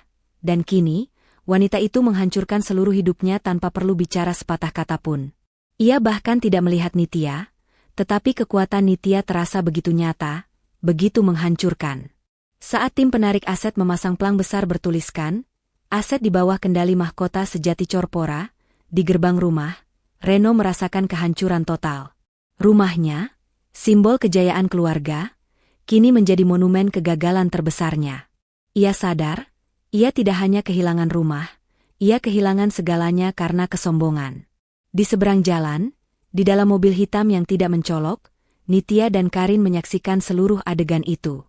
Nitya tidak menangis, tidak bersorak, hanya menatap dingin. Mereka sudah kehilangan segalanya. Nitya, bisik Karin. Nitya mengangguk, matanya menunjukkan keteguhan yang baru. Aku harap mereka belajar. Bukan tentang uang, Rin. Tapi tentang bagaimana memperlakukan orang lain. Nitya memberi isyarat kepada sopir untuk pergi. Misi penarikan aset telah selesai. Namun, hukuman mental untuk Reno, Bu Asih, dan Gita baru saja dimulai. Mereka telah diusir dari istana mereka, dan kini, mereka harus menghadapi kenyataan pahit tanpa Nitya. Sejak diusir dari rumahnya sendiri, rumah yang kini dikuasai oleh perusahaan anonim milik mantan istrinya, kehidupan Reno, Bu Asih, dan Gita berubah 180 derajat. Mereka terpaksa menumpang di apartemen kecil milik seorang kerabat yang lokasinya jauh di pinggiran kota. Dari istana mewah, mereka kini terdesak dalam ruang sempit yang pengap, sebuah kontras yang menusuk hati dan harga diri mereka. Kepanikan finansial Reno semakin menjadi-jadi. Perusahaan Aditama Group benar-benar lumpuh. Setelah aset jaminan mereka ditarik, bank-bank utama menolak memberikan pinjaman baru. Semua mitra bisnis menjauh, Takut terlibat dengan perusahaan yang sedang diambang kebangkrutan dan memiliki masalah hukum yang rumit dengan entitas anonim sebesar Mahkota Sejati Corpora. Kita sudah tidak punya apa-apa lagi. Nak, rumah sudah hilang. Perusahaanmu sebentar lagi disita. Ini semua gara-gara wanita sialan itu. Ratap Bu Asih, duduk di sofa kumal sambil menyeka air matanya dengan tisu. Aku tahu, Bu. Jangan terus-terusan menyalahkanku. Aku hanya berusaha menyelamatkan perusahaan. Balas Reno, yang juga sedang stres berat. Ia terus-menerus menelepon rekan bisnis, meminta waktu, atau bahkan memohon bantuan, namun semua upayanya sia-sia. Gita, yang biasanya ceria, kini hanya bisa menunduk. Ponselnya terus berdering menampilkan pesan dari teman-temannya yang menanyakan kebenaran gosip tentang kejatuhan keluarga Aditama. Ia merasa malu, terhina, dan marah. Di tengah kekacauan itu, Reno teringat sesuatu. Ada satu hal yang selama ini ia sembunyikan, satu rahasia besar yang dulu ia gunakan untuk memeras dan mengendalikan Nitya. Sebenarnya, alasan utama perceraian mereka tidak hanya karena Reno bosan dan ingin bebas dari beban Nitya. Ada motif tersembunyi yang jauh lebih gelap. Reno mengambil ponselnya, tangannya gemetar. Ia harus mencoba cara terakhir. Ia harus menghubungi Nitya secara langsung. Aku akan meneleponnya, kata Reno tiba-tiba, membuat Bu Asih dan Gita terdiam. Untuk apa? Nak? Untuk memohon ampun? Jangan rendahkan dirimu, seru Bu Asih. Bukan. Aku akan menggunakan rahasia itu. Rahasia yang aku tahu bisa membuatnya kembali padaku. Dia mencintai ayahnya lebih dari apapun. Bisik Reno. Senyum licik mulai terukir di wajahnya yang kelelahan. Sementara itu, Nitya sedang melakukan pertemuan bisnis penting dengan Pak Jaya di kantor barunya. Suasana kerja terasa profesional dan penuh energi. Mereka sedang merencanakan restrukturisasi akhir Bank Kencana. Tiba-tiba, ponsel Nitya berdering. Nomor asing. Nitya mengabaikannya, tetapi ponsel itu berdering lagi, dan lagi. Angkat saja, Bu. Mungkin penting, saran Pak Jaya. Nitya menghela napas, lalu menjawab panggilan itu. Halo? Suara yang selama ini ia hindari, suara yang penuh kebencian dan kebohongan, terdengar dari seberang. Reno. Nitya? Akhirnya kamu angkat teleponku. Seru Reno, nadanya campur aduk antara panik dan manipulatif. Mau apa kamu, Reno? Urusan kita sudah selesai secara hukum. Jika ini tentang aset, bicaralah dengan pengacaraku. Jawab Nitya dingin, tak memberikan celah sedikit pun. Ini bukan tentang aset, Nitya. Ini tentang ayahmu, ujar Reno, menurunkan volume suaranya, penuh misteri. Mendengar kata ayahmu, pertahanan Nitya goyah. Itu adalah satu-satunya kelemahannya. Ada apa dengan ayahku? Tanyanya, suaranya sedikit bergetar. Aku punya sesuatu. Sesuatu yang sangat penting tentang almarhum ayahmu. Sesuatu yang akan mengubah seluruh pandanganmu tentang dia, dan juga tentang kematiannya, bisik Reno, suaranya penuh ancaman tersembunyi. Nitya terkejut, jantungnya berdetak kencang. Ia memberi isyarat kepada Pak Jaya untuk menyalakan perekam suara. Jangan berani kamu mengarang cerita, Reno. Aku tidak mengarang, Nitya. Aku tahu di mana ayahmu menyimpan dokumen rahasia terakhirnya. Bukan hanya buku tabungan lusuh itu, Nitya. Ada surat pengakuan. Surat pengakuan yang aku simpan sebagai kartu trufku selama ini. Reno kemudian membuat sebuah pengakuan yang mengejutkan. Ia mengakui bahwa beberapa bulan sebelum ayah Nitya meninggal, ayah Nitya pernah mendatanginya. Ayah Nitya tahu bahwa ia sakit parah dan tidak punya banyak waktu. Ayahmu tahu aku akan menceraikanmu suatu hari nanti, Nitya. Dia datang kepadaku, bukan untuk memohon, tapi untuk membuat kesepakatan. Reno tertawa sinis. Dia memintaku pura-pura menceraikanmu dan mengusirmu tanpa harta. Dengan imbalan, dia akan membocorkan satu rahasia bisnis besar yang hanya dia dan aku yang tahu, yang bisa menyelamatkan perusahaan Aditama saat itu. Nitya terkesiap. Pengakuan ini sungguh di luar dugaan. Jadi, pengusiran itu, perpisahan yang menyakitkan itu, ternyata adalah bagian dari rencana ayahnya? Ayahmu ingin kamu diusir, Nitya. Dia ingin kamu terdesak, sehingga kamu akan pergi ke bank lama itu dan mengaktifkan master account. Dia tidak ingin kamu tahu tentang kekayaan itu saat kamu masih bersamaku, karena dia takut kamu akan kembali padaku demi uang. Lanjut Reno, suaranya kini terdengar tulus, mencoba memancing emosi Nitya. Dan rahasia yang ia berikan padaku adalah detail tentang aset-aset yang harus dijual murah oleh Bank Kencana saat itu, yang kubeli dengan harga sangat rendah, yang kini nilainya berlipat ganda. Aku hanya pura-pura menceraikanmu, Nitya. Aku hanya menjalankan rencana ayahmu agar kamu aman. Reno memutarbalikkan fakta, mencoba mengklaim bahwa ia adalah korban dalam rencana besar ayah Nitya. Nitya memutus telepon itu dengan tangan gemetar. Ia menatap Pak Jaya, yang juga mendengarkan rekaman itu dengan cermat. Apa ini benar, Pak Jaya? Apakah ayah saya benar-benar membuat kesepakatan ini dengan Reno? Tanya Nitya, matanya memohon jawaban. Pak Jaya menghela napas berat, wajahnya tampak sedih. Sebagian benar, Bu Nitya. Almarhum Bapak Pramudya memang datang ke Reno. Tapi bukan untuk membocorkan rahasia. Beliau menduga Reno akan menceraikan Anda dan ingin menguji seberapa jauh ketamakan Reno. Beliau memberi sedikit informasi yang terlihat seperti rahasia besar, namun sebenarnya hanya umpan. Umpan yang membuat Reno berpikir ia mendapatkan keuntungan besar. Dan soal perpisahan, ayah Anda memang ingin Anda diusir, agar Anda terdorong ke bank. Itu adalah cara beliau mengaktifkan jaring pengaman itu, agar Reno tidak bisa mengklaim bahwa ia adalah suami yang mendampingi Anda saat Anda menemukan kekayaan. Tapi Reno menafsirkan itu sebagai kesepakatan dan ia mengklaim dirinya sebagai pelindung rahasia, timpal Karin, yang juga ikut mendengarkan. Tepat, ujar Pak Jaya. Reno hanya mencoba memutarbalikkan fakta. Dia tahu ibu kini punya segalanya, dan dia ingin mengklaim bahwa kejatuhannya adalah bagian dari pengorbanannya untuk memenuhi wasiat ayah ibu. Nitya menghela napas, lega bahwa Reno hanya berbohong, namun sakit hati karena Reno mencoba memanipulasi kenangan tentang ayahnya. Dia bilang dia punya surat pengakuan rahasia, kata Nitya. Itu mungkin hanya gertakan. Atau, itu adalah surat wasiat kecil ayah ibu yang berisi kata-kata terakhir, yang kini Reno gunakan sebagai senjata. Duga Pak Jaya.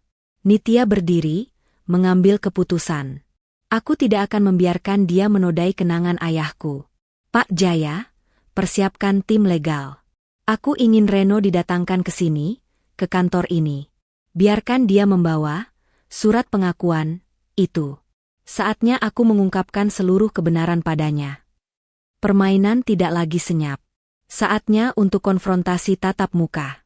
Konfrontasi di mana Nitya tidak lagi menjadi wanita yang diusir, melainkan ratu yang memegang kendali atas nasibnya, siap untuk menghukum kebohongan dan memulihkan nama baik ayahnya. Pagi itu, kantor utama Bank Kencana terasa dingin dan formal. Suasana di ruang pertemuan pribadi Pak Jaya disiapkan secara khusus untuk sebuah konfrontasi. Meja kayu besar, kursi-kursi kulit mewah, dan di sudut ruangan, kamera pengintai tersembunyi sudah diaktifkan atas permintaan Nitya. Nitya duduk di kursi utama, di sampingnya ada Pak Jaya dan Karin. Nitya mengenakan setelan bisnis yang membuatnya terlihat berwibawa, jauh berbeda dari wanita yang diusir beberapa hari lalu. Matanya tenang, namun memancarkan tekad baja. Pintu terbuka. Reno masuk, didampingi Bu Asih dan Gita. Mereka bertiga tampak kusut dan kelelahan. Pakaian yang mereka kenakan, meski mahal, terlihat tidak terawat, kontras dengan kilauan kantor Bank Kencana yang mewah. Mereka berjalan dengan langkah ragu, seolah berada di markas musuh. Begitu mata Reno bertemu dengan Nitya, ekspresinya langsung berubah. Ia mengharapkan Nitya yang rapuh dan ketakutan, tetapi yang ia lihat adalah seorang pemimpin yang memegang kendali. Selamat datang di kantor utama kami, sapa Pak Jaya datar, memecah keheningan. Silakan duduk, Bapak Reno. Kami sudah mendengar permintaan Anda untuk bertemu Bu Nitya, dan kami menyambutnya. Reno langsung berjalan ke arah Nitya, mengabaikan Pak Jaya. Nitya, apa-apaan ini? Kenapa kamu ada di sini? Apa kamu yang sengaja memanggil kami? Nitya mendongak, tatapannya dingin menusuk. Duduk, Reno. Hari ini, kamu datang bukan sebagai mantan suamiku, tapi sebagai klien Wan Prestasi yang asetnya sudah ditarik oleh perusahaan kami. Bu Asih, yang sudah tidak bisa menahan emosinya, langsung menyambar. Wanita tidak tahu malu. Kamu menjebak anakku. Kamu yang membeli perusahaan itu, kan? Dari mana kamu dapat uang? Kamu mencuri, Nitya. Aku akan melaporkanmu ke polisi. Gita ikut menimpali. Iya, Kak Reno. Kita lapor saja dia. Dia pasti menggelapkan uang. Nitya tidak gentar. Ia hanya mengangkat tangan, dan suaranya menghentikan keributan itu. Hentikan. Kita di sini untuk membicarakan kebenaran, bukan untuk mendengar tuduhan kosong. Reno, kamu bilang kamu punya surat pengakuan dari almarhum ayahku, yang katanya berisi kesepakatan bahwa kamu harus mengusirku agar aku aman? Keluarkan sekarang. Reno tersentak. Ia mengeluarkan sebuah amplop lusuh dari tasnya. Tentu saja aku punya. Ini bukti bahwa pengusiranmu itu adalah bagian dari rencana ayahmu. Aku adalah pengorbanan di sini, Nitya. Ayahmu memberiku surat ini dan meminta aku merahasiakannya. Ia meletakkan surat itu di atas meja. Bu Asi dan Gita tersenyum penuh kemenangan, yakin surat itu adalah kunci untuk membalikkan keadaan. Nitya mengambil surat itu dengan hati-hati. Ia membukanya. Itu adalah tulisan tangan ayahnya. Ia mulai membacanya pelan. Nak Pramudia tahu kamu adalah pria yang pintar. Saat kamu menerima surat ini, Nak, itu berarti aku sudah tidak ada. Aku tahu kamu punya rencana besar, dan aku mendukungmu. Aku minta kamu pastikan Nitya mandiri. Jaga rahasia ini, Nak. Ini adalah kunci kekuatan sejati. Nitya menatap Reno. Ini bukan surat pengakuan atau kesepakatan, Reno. Ini adalah surat wasiat emosional. Ayahku hanya berpesan agar kamu memastikan aku mandiri. Dia tidak pernah menyebut kata usir atau master account. Reno tertawa sinis. Kamu tidak mengerti, Nitya. Kata rahasia dan kunci kekuatan sejati itu merujuk pada master account itu. Dia sengaja membuat kata-kata samar agar kamu tidak curiga. Aku yang memahaminya. Saat itulah Pak Jaya angkat bicara, menatap Reno dengan tatapan tajam. Bapak Reno, maaf memotong.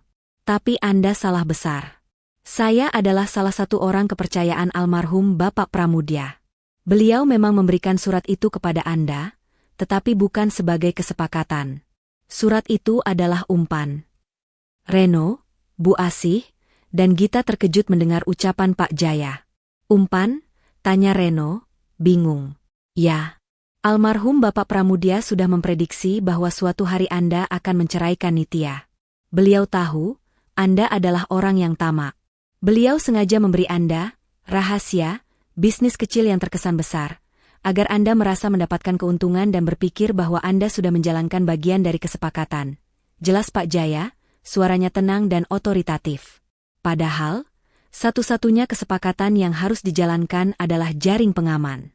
Jaring pengaman yang hanya akan teraktifkan saat Nitya benar-benar terdesak dan pergi ke bank untuk menarik tabungan recehnya. Anda, Bapak Reno, justru membantu mengaktifkan master account itu dengan mengusirnya tanpa harta. Pak Jaya menunjuk Nitya. Nitya melanjutkan, suaranya kini penuh kemenangan. Ayahku tidak ingin aku tahu tentang master account saat aku bersamamu, karena dia tahu kamu akan memanfaatkan kelemahan ini dan berpura-pura baik. Dia ingin aku dihancurkan dulu, diusir, dan baru setelah itu, aku menemukan kekuatan sejatiku. Pengusiranmu, penghinaanmu, semua itu adalah syarat aktivasi yang ayahku rencanakan. Reno terhenyak. Otaknya berputar cepat, mencoba menyangkal kebenaran yang kejam itu. Wajahnya yang pucat kini berubah merah padam. Tidak. Kalian berbohong. Kalian semua bersekongkol, teriak Bu Asih. Kami tidak berbohong, sela Karin, yang tadinya diam. Ayah Nitya tahu kalian tidak mencintai Nitya.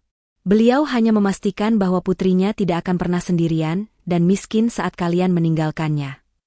Nitya kemudian mengeluarkan dokumen lain. Dan surat wasiat resmi ayahku, yang berisikan semua detail saham, kepemilikan bank, dan semua aset mahkota sejati Corpora, ada di tangan Pak Jaya. Itu hanya mencantumkan namaku sebagai pewaris tunggal. Tidak ada namamu, Reno. Reno menatap surat wasiat itu, kemudian menatap buku tabungan usang yang diletakkan Nitya di meja. Ia menyadari kebodohan fatalnya. Ia tidak hanya meremehkan Nitya, tapi ia juga meremehkan ayah Nitya, yang ternyata adalah master strategi sejati. Ia mengira ia yang paling pintar, tetapi ia hanyalah pion dalam permainan catur ayah Nitya. Penyesalan, rasa malu, dan amarah bercampur menjadi satu, membuat Reno tiba-tiba berdiri. Aku minta maaf, Nitya. Aku menyesal. Aku hanya ikut-ikutan ibu. Kembalilah padaku. Kita bisa kelola bank ini bersama. Kita bisa mengembalikan rumah itu.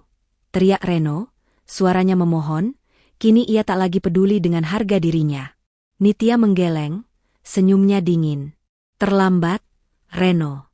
Saat kamu mengusirku dan berkata, sekarang kamu sudah bukan siapa-siapaku lagi, silakan pergi jangan pernah kembali. Kamu memutus ikatan itu selamanya.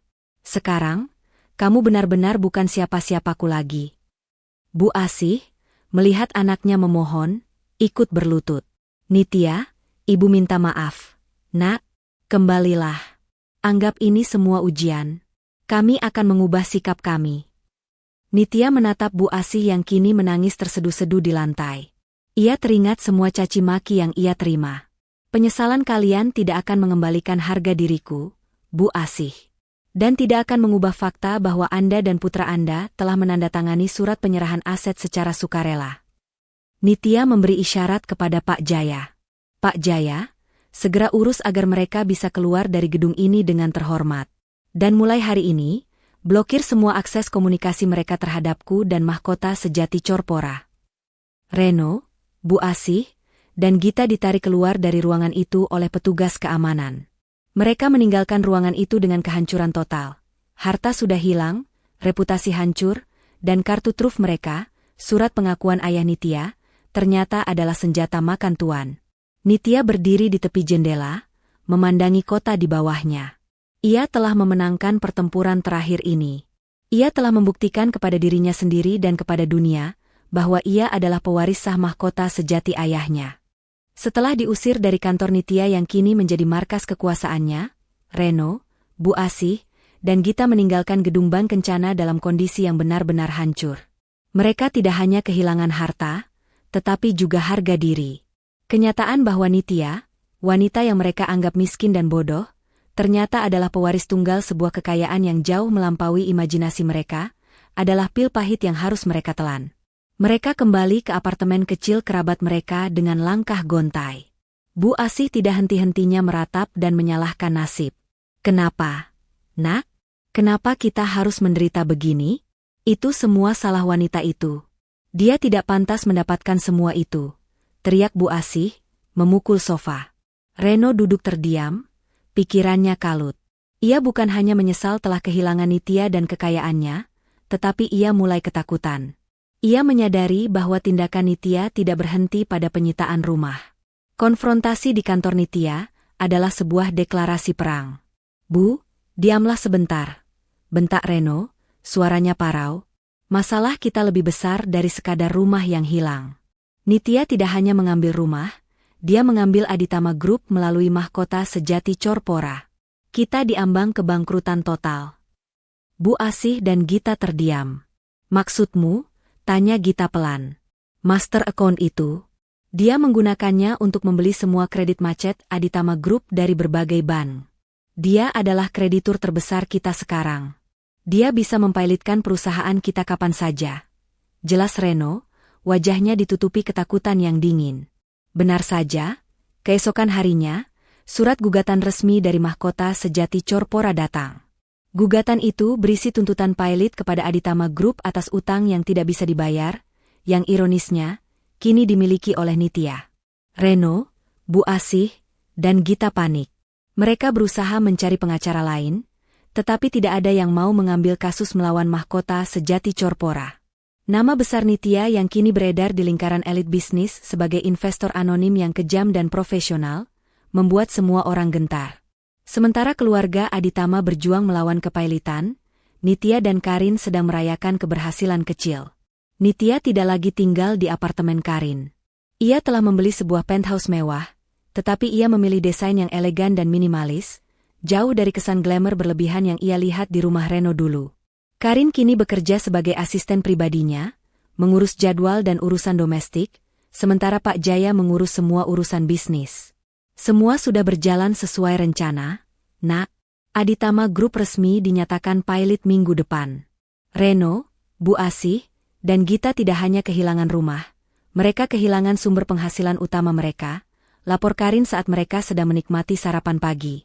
Bagus, Rin. Tapi aku tidak ingin mereka hanya jatuh miskin.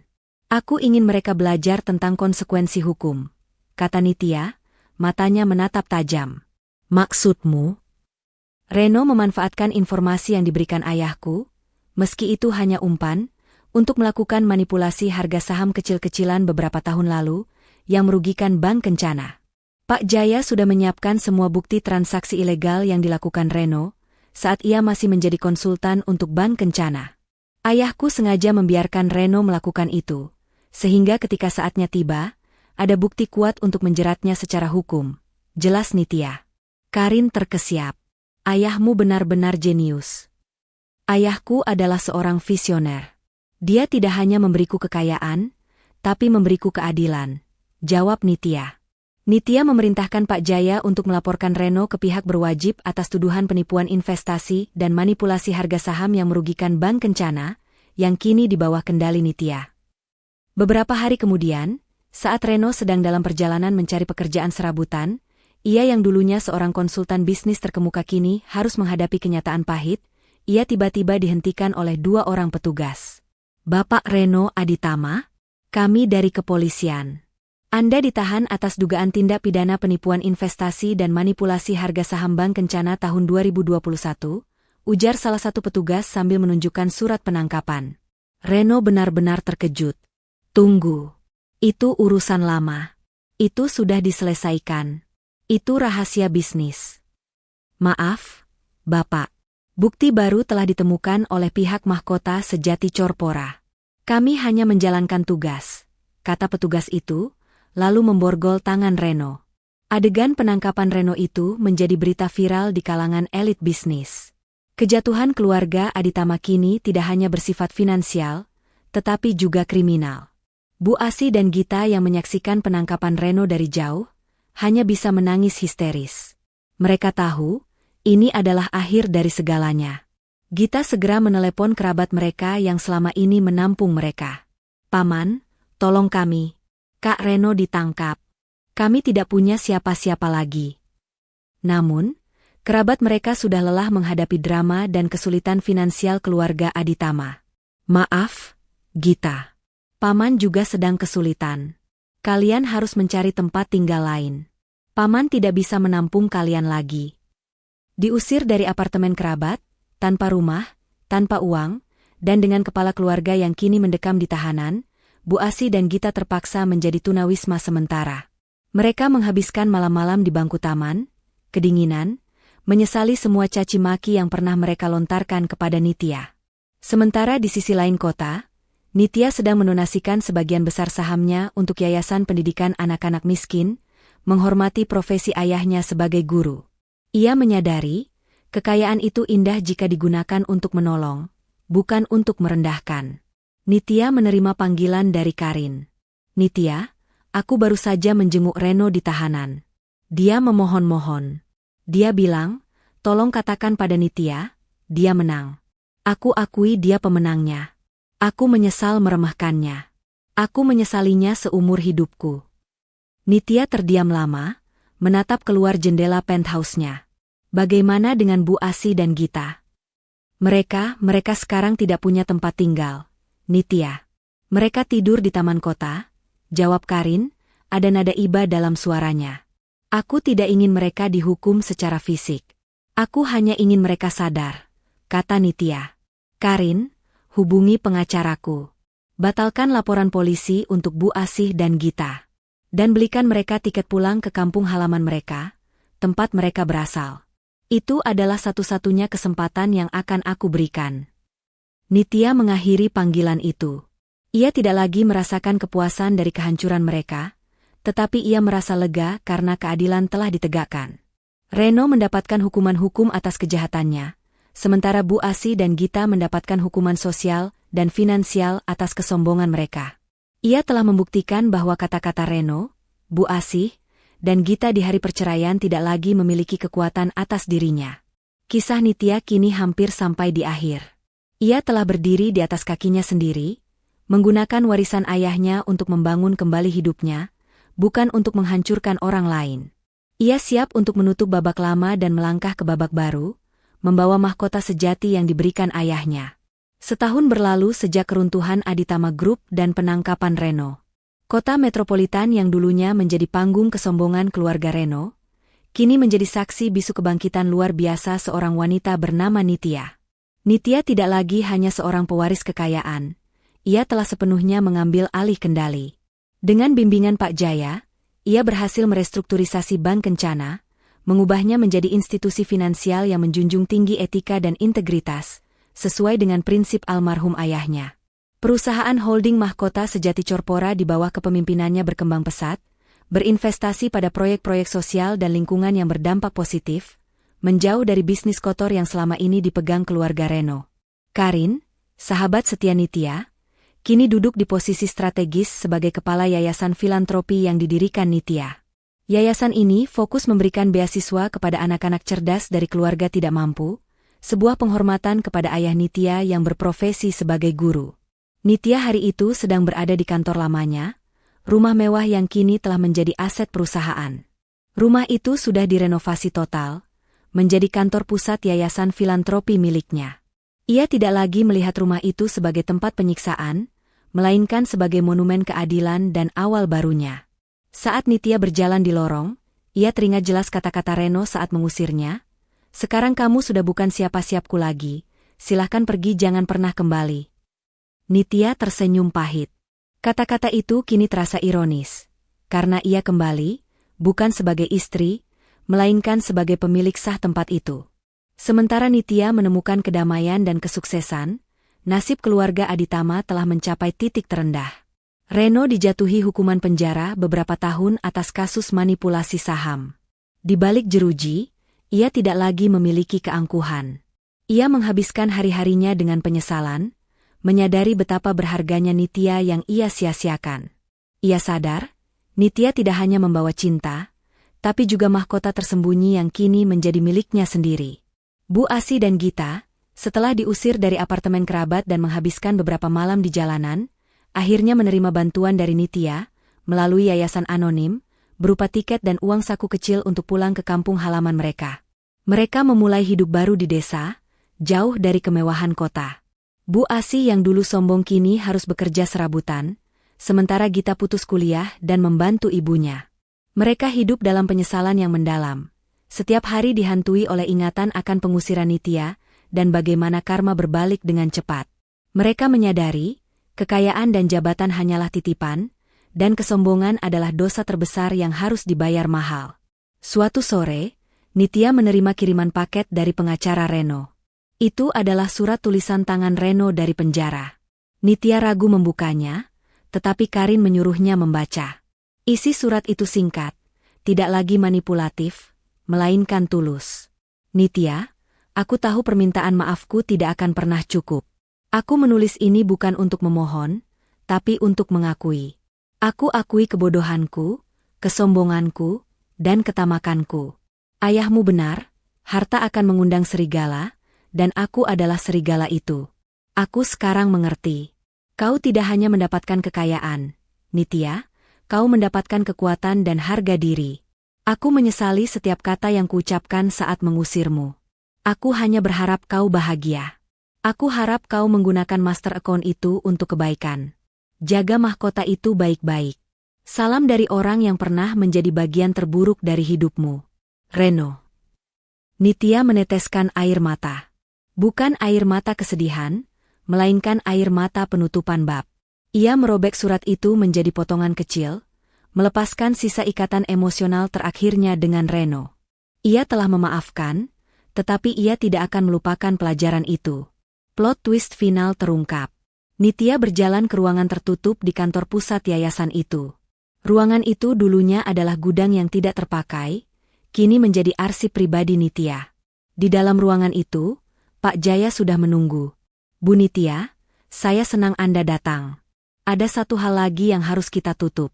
Mengenai master account, kata Pak Jaya, sambil meletakkan buku tabungan usang itu di atas meja. Sudah setahun master account diaktifkan, Pak Jaya. Semuanya berjalan otomatis. Kenapa? Tanya Nitya. Pak Jaya tersenyum, senyum yang mengandung rasa haru. Master account itu tidak hanya berisi uang, Bu. Itu adalah sebuah teka-teki terakhir dari ayah Anda. Di dalam buku tabungan itu, di balik sampul lusuhnya, ada sebuah amplop kecil yang disembunyikan. Amplop itu hanya bisa dibuka menggunakan kunci yang terbuat dari logam khusus yang hanya ada di brankas ayah Anda di bank. Nitya terkesiap. Ia telah melihat buku tabungan itu ribuan kali, tetapi tidak pernah menyadari adanya amplop tersembunyi. Pak Jaya menyerahkan amplop kecil dan kunci logam itu. Nitya membuka amplop itu dengan tangan gemetar.